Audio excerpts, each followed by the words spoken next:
Merhaba arkadaşlar, kanalıma hoş geldiniz. Bugünkü aracımız 2016 model Ford Focus Titanium 1.5 dizel otomatik. Aracımızda korna selamlama özelliğini aktif ettik. Şu şekilde çalışıyor.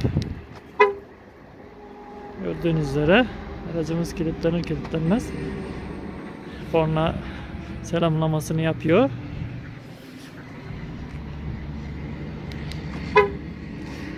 Özelliğimiz bu şekilde arkadaşlar. Kanalıma abone olmayı unutmayın. İzlediğiniz için teşekkür ediyorum. İyi günler diliyorum.